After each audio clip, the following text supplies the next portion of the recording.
ಈ ಕರಾಟೆಯ ಜೊತೆಗೆ ಯೋಗಾಭ್ಯಾಸ ಮಾಡೋದ್ರಿಂದ ನೀವೇನಲ್ಲಿ ದೈಹಿಕವಾಗಿ ದಣ್ಕೊಂಡಿರ್ತೀರಿ, ಮಾನಸಿಕವಾಗಿ ನಿಮ್ಮ ಮನಸ್ಸು ಸದೃಢತೆಯನ್ನು ಪಡ್ಕೊಳ್ತದೆ. ಹಾಗಾಗಿ ಯೋಗ, ಕರಾಟೆ, ಜಿಮ್ನಾಸ್ಟಿಕ್ ಇವು ಒಂದಕ್ಕೊಂದು ಸಂಬಂಧವಾಗಿರ್ತಕ್ಕಂಥದ್ದು.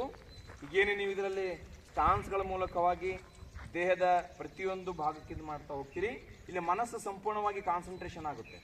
ಹಾಗಾಗಿ ನೀವೆಲ್ಲರೂ ಕೂಡ ಒಳ್ಳೆ ರೀತಿಯಿಂದ ಒಳ್ಳೆಯ ವ್ಯಕ್ತಿತ್ವವನ್ನು, ಒಳ್ಳೆಯ ಮನಸ್ಸಿನ ಭಾವನೆಯನ್ನು, ಒಳ್ಳೆಯ ಒಂದು ಮಾನಸಿಕ ಶಕ್ತಿಯನ್ನು ಪಡ್ಕೊಳ್ಬೇಕಾದ್ರೆ ಯೋಗಾಭ್ಯಾಸ ಮಾಡ್ತಕ್ಕಂಥದ್ದು ನಿಮ್ಮಗಳ ಮನಃಶಾಂತಿ, ನಿಮ್ಮಗಳ ಒಂದು ವ್ಯಕ್ತಿತ್ವ ವಿಕಾಸನಕ್ಕೆ ಉತ್ತಮವಾಗಿರ್ತಕ್ಕಂಥದ್ದು. ಈಗ ಮನಃಶಾಂತಿ ಹೇಗೆ ಬರುತ್ತೆ? ಎಲ್ಲ ನಮಸ್ಕಾರ ಮುದ್ರದಲ್ಲಿ ಬನ್ನಿ, ಈ ಥರ ನಮಸ್ಕಾರ ಮುದ್ರ ಬನ್ನಿ, ಕಣ್ಣು ಮುಚ್ಚಬೇಕು ಕಡ್ಡಾಯವಾಗಿ. Close your eyes, concentrate your mind. How to you got the mental peace? ಮನಃಶಾಂತಿ ಹೇಗೆ ಬರುತ್ತೆ? ಒಂದೇ ಒಂದು ನಿಮಿಷದಲ್ಲಿ ನಾನು ಹೇಳಿಕೊಡುವಂತಹ ಆ ಮಂತ್ರವನ್ನು, ಶಾಂತಿ ಮಂತ್ರವನ್ನು ಹೇಳಿದ ನಂತರ ನಿಮ್ಮ ಮನಸ್ಸನ್ನು, ಕಣ್ಣುಗಳನ್ನು ತೆರೆದು ಅವಲೋಕನ ಮಾಡಿದರೆ ಮನಸ್ಸು ಹೇಗೆ ಹಗುರ ಆಗ್ತದೆ, ಮನಸ್ಸಿನಲ್ಲಿ ಹೇಗೆ ಒಳ್ಳೆಯ ಒಂದು ಸಂತೋಷದಾಯಕ ವಾತಾವರಣ ಬದಲಾಗ್ತದೆ ಗಮನಿಸ್ತಾ ಹೋಗಿ. ಈಗ ಫಸ್ಟ್ ಯೋಗದಲ್ಲಿ ನಾವು 3 ಬಾರಿ ಓಂಕಾರ ಮಾಡ್ತೀವಿ. ಆ 3 ಬಾರಿ ಓಂಕಾರವನ್ನು ಮಾಡಿದಾಗ ನಮ್ಮ ಮನಸ್ಸು ಅನ್ನುವಂಥದ್ದು ಕಾನ್ಸಂಟ್ರೇಷನಿಗೆ ಬರುತ್ತೆ. ಆ ಕಾನ್ಸಂಟ್ರೇಷನ್ ಮೈಂಡು ನಿಮ್ಮ ಓದುವಿಕೆಗೆ, ಏಕಾಗ್ರತೆಗೆ ಸಹಕಾರಿ ಆಗುತ್ತೆ. ಓಕೆನಾ? ದೀರ್ಘವಾಗಿ ಉಸಿರು ತೆಗೆದುಕೊಂಡು ನಾನು ಹೇಳ್ಕೊಟ್ಟಂತ ಹೇಳ್ತಾ ಬನ್ನಿ.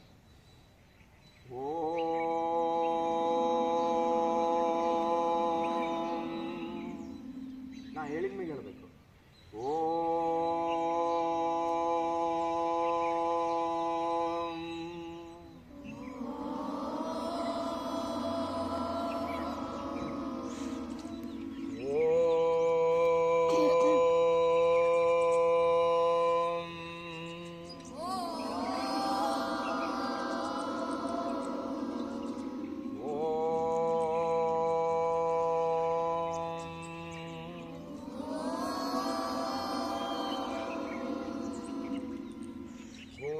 ब्रह्मा गुरु विष्णु गुरुदेव महेश्वरः गुरु साक्षात् परब्रह्मा तस्मै श्री गुरुवे नमः। मातृदेवो भव पितृदेवो भव आचार्यदेवो भव अतिथिदेवो भव। ओम शांति शांति शांतिः।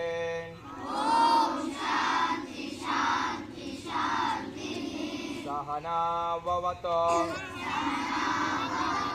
सहनौ भुनक्तु सह वीर्यं करवावहै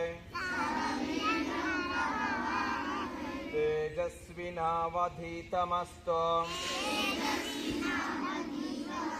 मा विद्विषावहै।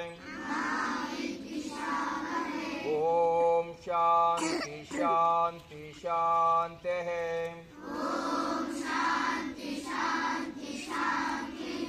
असतो मां सद्गमय तमसो मां ज्योतिर्गमय मृत्योर्माम् अमृतंगमय। ओम शांति शांति शांतिः।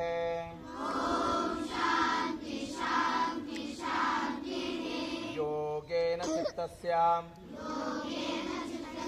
पथेन वाच मलं शरीरस्य च वैद्यकेन योपाकरोतं प्रवरं मुनेन पतञ्जलिं प्राञ्जलिरानतोऽस्मि। सर्वे जनाः सुखिनो भवन्तु। ಗಟ್ಟಿಯಾಗಿ ಹೇಳಬೇಕು, ಗಟ್ಟಿ ಧ್ವನಿ ಬರಲಿ. ಲೋಕ ಸಮಸ್ತ ಸುಖಿನೋ ಭವಂತ, ಸಮಸ್ತ ಸನ್ಮಂಗಲಾನಿ ಭವಂತೋ. ಓಂ ಶಾಂತಿ ಶಾಂತಿ ಶಾಂತಿ.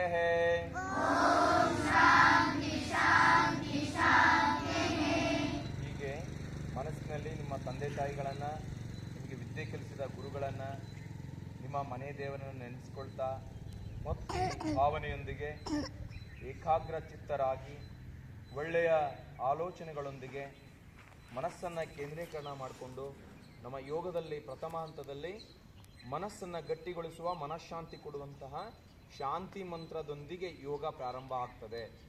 ಇಲ್ಲಿಂದ ಯೋಗದಲ್ಲಿ ಅನೇಕ ಪದ್ಧತಿ, ನಾವೇನು ಅಷ್ಟಾಂಗ ಯೋಗವನ್ನು ಕಂಡುಕೊಳ್ತೀವಿ. ಮೊದಲನೇ ಹಂತದಲ್ಲಿ ಪ್ರಾರ್ಥನೆ ಇರ್ತದೆ, ನಂತರ ಸೂರ್ಯ ನಮಸ್ಕಾರ, ಅದು 12 ಮತ್ತು 14 ಕೌಂಟ್ನಲ್ಲಿ ಬರ್ತದೆ. ಆ ಸೂರ್ಯ ನಮಸ್ಕಾರದ ನಂತರ ಸ್ಟ್ಯಾಂಡಿಂಗ್ ಆಸನಗಳು ಮತ್ತು ಸಿಟ್ಟಿಂಗ್ ಆಸನಗಳು. ಈ ರೀತಿಯಾಗಿ ನಿಮ್ಮ ಮನಸ್ಸಿನ ಸದೃಢತೆಗೆ, ಮಾನಸಿಕವಾಗಿ, ದೈಹಿಕವಾಗಿ, ನಿಮ್ಮ ಒಂದು ಆಧ್ಯಾತ್ಮದ ದೃಷ್ಟಿಯಲ್ಲಿ ಕೂಡ ಗುರು ಹಿರಿಯರಿಗೆ, ತಂದೆ ತಾಯಿಗಳಿಗೆ ಗೌರವಿಸುವ ಮನೋಭಾವನೆ ಮತ್ತು ಸರಳಯುಕ್ತ ಜೀವನವನ್ನು ಮಾಡಲಿಕ್ಕೆ ಅನೇಕ ರೀತಿಯಾದಂತಹ, ನಿಮಗೆ ಹೆಚ್ಚು ಮೊಬೈಲ್ ನೋಡ್ತಕ್ಕಂಥದ್ದು, ಟಿ ವಿ ನೋಡ್ತಕ್ಕಂಥದ್ದು ಏನಾದರೂ ಕೂಡ ಆ ಥರ ಹವ್ಯಾಸ ನೀವು ಅಡಿಕ್ಷನ್ ಆಗಿದ್ದರೆ ಅದನ್ನು ಹಂತ ಹಂತವಾಗಿ ಯೋಗದ ಮೂಲಕವಾಗಿ ನಿಮ್ಮ ಮನಸ್ಸನ್ನು ಪರಿವರ್ತಿಸುವಂತಹ ಕೆಲಸ ದಿನನಿತ್ಯ ಆಗ್ತಾ ಹೋಗ್ತದೆ. ಹಾಗಾಗಿ ನಿಮಗೆ ಯಾರಿಗೆಲ್ಲ ಆಸಕ್ತಿ ಇದೆ ಅವರು ನಿತ್ಯ ಬೆಳಗ್ಗೆ 6 ಗಂಟೆಯಿಂದ 7 ಗಂಟೆ ಇಲ್ಲಿ ಯೋಗ ತರಗತಿಯನ್ನು ಆಯೋಜನೆ ಮಾಡ್ತಾ ಇದ್ದೇವೆ. ಇದೇ ಒಂದು ಶಾಲಾವರಣದಲ್ಲಿ ಆಸಕ್ತಿ ಇದ್ದಂಥವರು ಬೆಳಗಿನ ಜಾವ ಒಂದು ಯೋಗ ಮ್ಯಾಟನ್ನು ತೆಗೆದುಕೊಂಡು ಇಲ್ಲಿ ಅಭ್ಯಾಸಕ್ಕೆ ಬಂದರೆ ನೀವು ಮಾನಸಿಕವಾಗಿ ಸದೃಢರಾಗ್ತೀರಿ. ಒಳ್ಳೆ ಕರಾಟಿನಲ್ಲಿ ದೈಹಿಕ ಸದೃಢತೆ ಬರ್ತದೆ, ಇಲ್ಲಿ ಮಾನಸಿಕ ಸದೃಢತೆಯನ್ನು ಪಡ್ಕೊಳ್ಳಿಕ್ಕೆ ಮತ್ತು ನಿಮಗೆ ಓದುವಿನಲ್ಲಿ ಹೆಚ್ಚು ಆಸಕ್ತಿ ಬರ್ತದೆ, ಕಾನ್ಸಂಟ್ರೇಷನ್ ಹೆಚ್ಚಾಗ್ತದೆ. ಓದಿದಂತಹ ಎಲ್ಲ ವಿಷಯ ಕೂಡ ನೆನಪಿನಲ್ಲಿಟ್ಟುಕೊಳ್ಳುತ್ತೀವಿ. ಯೋಗಾಭ್ಯಾಸ ಮಾಡೋದ್ರಿಂದ ಒಂದು ಪ್ಲಸ್ ಪಾಯಿಂಟ್ ಏನಂದರೆ ನಿಮ್ಮ ಸಮಗ್ರ ವ್ಯಕ್ತಿತ್ವ ವಿಕಾಸನ ಆಗುತ್ತೆ. ಕಣ್ಮುಚ್ಚೆ ಕೂತ್ಕೋಬೇಕು. ಈಗ ಕೈಗಳು ಚಿನ್ಮುದ್ರದಲ್ಲೇ ಇರಲಿ, ಬೆನ್ನುಮೂಳೆ ನೇರ ಇರಲಿ, ಈ ಥರ ಇರಲಿ. Release your hands, go to in chinmudra position, close your eyes, be concentrate your mind. ಹಾಗಾಗಿ ಒಂದೇನೆಂದರೆ ನಿಮ್ಮದು ಮೈಂಡು ಸ್ಕಿಲ್ಫುಲ್ಲಾಗಿ ಬೆಳೆಯುತ್ತೆ. ಭಾಳ ಕೌಶಲ್ಯ ಅಂದರೆ ಏನು, ಒಳ್ಳೊಳ್ಳೆ ಆಲೋಚನೆ, ಒಳ್ಳೆಯ ಒಂದು ಐಡಿಯಾಸ್ಗಳು, ಒಳ್ಳೆಯ ವಾಕ್ ಚಾತುರ್ಯತೆ, ಒಳ್ಳೆಯ ಒಂದು ಪಾಠವನ್ನು ಶಿಕ್ಷಕರು ಹೇಳುವಾಗ ಗ್ರಹಿಸುವಂತಹ ಶಕ್ತಿ, ನಿಮಗೇನಾದರೂ ಕೂಡ ತಾರ್ಕಿಕವಾಗಿ ಮನೋಭಾವನೆ ಬಂದಾಗ ಅದನ್ನು ಪ್ರಶ್ನಾತೀತವಾಗಿ ಅದರ ಬಗ್ಗೆ ವಿಷಯನ ವಿಶ್ಲೇಷಣೆ ಮಾಡ್ತಕ್ಕಂಥ ಕೌಶಲ್ಯ, ಇದೆಲ್ಲದೂ ಕೂಡ ನಮಗೆ ಒಂದು ಶೀರ್ಷಾಸನ ಬರುತ್ತೆ. ದಿ ಕಿಂಗ್ ಆಫ್ ದಿ ಆಸನ, ಶೀರ್ಷಾಸನ. ಅದನ್ನು ಮಾಡ್ತಾ ಹೋದಂಗೆಲ್ಲ ಏನಾಗುತ್ತೆ, ಬ್ರೈನು ಭಾಳ ಸ್ಟ್ರಾಂಗ್ ಆಗಿ ಬೆಳೆಯುತ್ತೆ. ಹಾಗಾಗಿ ಸದೃಢ ದೇಹದಲ್ಲಿ ಸದೃಢ ಮನಸ್ಸನ್ನು ಪಡ್ಕೊಳ್ಬೇಕಾದ್ರೆ ದೈಹಿಕ ಸದೃಢತೆಗೆ ಕರಾಟೆ ಹೇಗೆ ನಿಮಗೆ ಸ್ಟ್ರಾಂಗ್ ಬಾಡಿ ಕೊಡ್ತದೆ, ಸ್ಟ್ರಾಂಗ್ ಮೈಂಡ್ ಕೊಡಲಿಕ್ಕೆ ಯೋಗ ಅನ್ನುವಂಥದ್ದು ನಿಮ್ಮನ್ನು ಬಹಳ ಒಳ್ಳೆಯ ವ್ಯಕ್ತಿಗಳನ್ನಾಗಿ ಮಾಡ್ತದೆ, ಸನ್ನಡತೆಯಲ್ಲಿ ಸಾಗಿಸ್ತದೆ. ಹಾಗಾಗಿ ಆಸಕ್ತಿ ಇದ್ದಂಥವರು ಆ ಗ್ರೂಪ್ನಲ್ಲಿ ನಾನು ಮೆಸೇಜನ್ನು ಇನ್ಫಾರ್ಮೇಷನ್ ಮಾಡ್ತೀನಿ, ಅದ್ರಾಗ ನೀವು ರಿಪ್ಲೈ ಮಾಡಿ. ಅಷ್ಟು ಜನರದ್ದು ಕೂಡ ನಾಳೆ ನಾವು ಲೀಸ್ಟ್ ಮಾಡ್ತೀವಿ. ಹಾಗಾಗಿ ಎಲ್ಲರೂ ಕೂಡ ಭಾಗವಹಿಸಿ. ಇಂದಿನ ಮಕ್ಕಳೇ ಮುಂದಿನ ಪ್ರಜೆಗಳಿರ್ತೀವಿ, ಹಿಂದಿನ ಮಕ್ಕಳು ಈಗಿನ ಪ್ರಜೆಗಳಾಗಬೇಕು, ಎಲ್ಲದರಲ್ಲೂ ಇರಬೇಕು. ಯೋಗ ಬಹುಮುಖ ಪ್ರತಿಭೆಯನ್ನು ಬೆಳೆಸ್ತದೆ. ನಮ್ಮದು ಕೂಡ ಸ್ಟೇಟ್ ಲೆವೆಲ್ಲು, ನ್ಯಾಷನಲ್ ಲೆವೆಲ್ಲು, ಈ ರೀತಿ ಡಿಸ್ಟ್ರಿಕ್ಟ್ ಲೆವೆಲಲ್ಲಿ ಕೂಡ ಯೋಗ ಸ್ಪರ್ಧೆ ಇರ್ತದೆ. ನಿಮಗೆ ಚೆನ್ನಾಗೆಲ್ಲ ಬೆಂಡಿಂಗ್ ಆಸನಗಳನ್ನು ಕಲಿಸಿದ ಮೇಲೆ ನಾವು ಅಂಥ ಸ್ಪರ್ಧೆಗಳಿಗೆ ಕೂಡ ಸರ್ ಹೆಂಗೆ ಕರಾಟೆಗೆ ಹೋಗ್ತಾರೆ ಆ ಥರದಲ್ಲಿ ಸ್ಪರ್ಧೆಗೆ ಹೋಗಬೇಕಾಗ್ತದೆ. ಹಾಗಾಗಿ ಡ್ರೆಸ್ ಕೋಡ್ ಕೂಡ ನಾನು ನೆಕ್ಸ್ಟ್ ಹೇಳ್ತೀನಿ. ಆಸಕ್ತಿ ಇದ್ದವರು ಬನ್ನಿ, ಯೋಗವನ್ನು ಕಲೀರಿ ಅಂತ ಹೇಳ್ತಾ, ನಮ್ಮ ಮಲ್ಲಿಕಾರ್ಜುನ್ ಸರ್ ಭಾಳ ಅತ್ಯುತ್ತಮವಾಗಿರ್ತಕ್ಕಂಥ ಶ್ರಮವಹಿಸಿ ನಿಮಗೆ ಕರಾಟೆಯನ್ನು ಕಲಿಸ್ತಾ ಇದ್ದಾರೆ. ಅದರ ಜೊತೆಗೆ ನಾವು ಕೂಡ ಅವರ ಒಂದು ಕ್ರಿಯಾಶೀಲತೆಯನ್ನು, ಅವರ ಭಾಗವಹಿಸುವಿಕೆಯನ್ನು ನೋಡಿ ಈ ಮಕ್ಕಳಿಗೆ ಇದೇ ಶಾಲಾ ಅವಧಿಯ ಒಂದು ಆವರಣದಲ್ಲಿ ಯೋಗವನ್ನು ಕಲಿಸಿದರೆ ಇನ್ನೂ ಕೂಡ ಸದೃಢತೆ ಜೊತೆಗೆ ಮಾನಸಿಕ ಸದೃಢತೆ ಭಾಳ ಉತ್ತಮವಾಗ್ತದೆ ಅಂತಕ್ಕಂಥ ಆಶಾಭಾವನೊಂದಿಗೆ ಪ್ರಾರಂಭ ಮಾಡಿದ್ದೀವಿ. ನಿಮ್ಮೆಲ್ಲ ಪಾಲಕ ಪೋಷಕರ ಮತ್ತು ವಿದ್ಯಾರ್ಥಿಗಳ ಭಾಗವಹಿಸುವಿಕೆ ಇರಲಿ ಅಂತ ಈ ಮೂಲಕ ಹೇಳ್ತಾ ಇದ್ದೇನೆ. ಜೈ ಹಿಂದ್, ಜೈ ಪತಾಂಜಲಿ. ಓಕೆನಾ? ಈಗ ಕೈ ಉಜ್ಜಿ ಪೂರ್ಣ ನೋಡಿ. ಆ ಕೈ ಉಜ್ಜಿದಾಗ ನಮ್ಮ ಹೃದಯಕ್ಕೆ ಒಳ್ಳೆಯ ಬ್ಲಡ್ ಸರ್ಕ್ಯುಲೇಷನ್ ಆಗುತ್ತೆ. ಮಾನಸಿಕ ಸದೃಢತೆ ಹೆಂಗೆ ಬರ್ತದೆ ಅಂದರೆ, ಈಗ ನಿಮ್ಮ ಕೈಗಳನ್ನು ಈ ಥರ ಕಣ್ಣಿನ ಮೇಲೆ ಇಟ್ಟುಕೊಳ್ಳಿ, ಆ ಶಾಖ ಕಣ್ಣಿಗೆ ತಾಗಲಿ. ನಮಗೆ ಬೆಳಗಿನ ಜಾವದ ಈ ನ್ಯಾಚುರಲ್ ಆಗಿರ್ತಕ್ಕಂಥ ಹಾಗೆ ಕೇಳಿಸ್ಕೊಳ್ಳಿ. ಈ ವಿಟಮಿನ್ ಡಿ ಸ್ಕಿನ್ನಿಗೆ ಬರ್ತದಲ್ಲ, ವಿಟಮಿನ್ ಎ ಬರಬೇಕಂದ್ರೆ ನಾವು ಹೈ ಎಕ್ಸಸೈಸ್ ಮಾಡ್ತೀವಿ ಯೋಗದಲ್ಲಿ. ಈ ಥರ ಕಣ್ಣು ಮಾಡ್ಕೊಳ್ಳಿ, ಐ ಮಸಾಜ್ ಮಾಡ್ಕೊಳ್ಳಿ. ನಿಮಗೆ ಯಾರಿಗೆ ದೃಷ್ಟಿ ದೋಷ ಇರ್ತದೆ ಈ ಥರ ಈಸಿಯಾಗಿ ಸ್ವಲ್ಪ ಅದಾ ಈ ಭಾಗಕ್ಕೆ ಈಸಿಯಾಗಿ ಈ ಥರ ಮಾಡಬೇಕು. ಸ್ಲೋ ಮೂಮೆಂಟ್ ಕಣ್ಣಿನ ಮೇಲೆ ಈ ಥರದಲ್ಲಿ ನೀವು ಮಾಡಿ.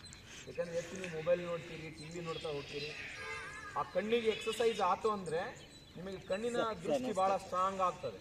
ನಮ್ಮ ಬ್ರೈನ್ ನರ ಕಣ್ಣಿಗೆ ಅಟ್ಯಾಚ್ ಇರ್ತದಲ್ಲ, ಅದು ಭಾಳ ಆ ಒಂದು ನರಕ್ಕೆ ರಕ್ತ ಸಂಚಲನ ಚೆನ್ನಾಗಾಗ್ತದೆ. ಆ ಮೂಲಕವಾಗಿ ನಿಮಗೆ ಉತ್ತಮ ಒಂದು ದೃಷ್ಟಿಕೋನ ಅಂದರೆ ಏನೋ ಒಳ್ಳೆ ದೃಷ್ಟಿ ಗೋಚರ ಆಗಲಿಕ್ಕೆ ಸಾಧ್ಯತೆ ಆಗ್ತದೆ. ಹೀಗೆ ನೀವೇನು ಹ್ಯಾಂಡ್ ಎಕ್ಸಸೈಸ್ ಮಾಡ್ತೀರಿ, ನಿಂತ್ಕೊಂಡು ಆಸನ ಮಾಡ್ತೀರಿ, ಅದೆಲ್ಲದೂ ಕೂಡ ನಿಮಗೆ ಒಳ್ಳೆ ರೀತಿಯಾದಂತಹ ಒಂದು ಆರೋಗ್ಯಕ್ಕೆ.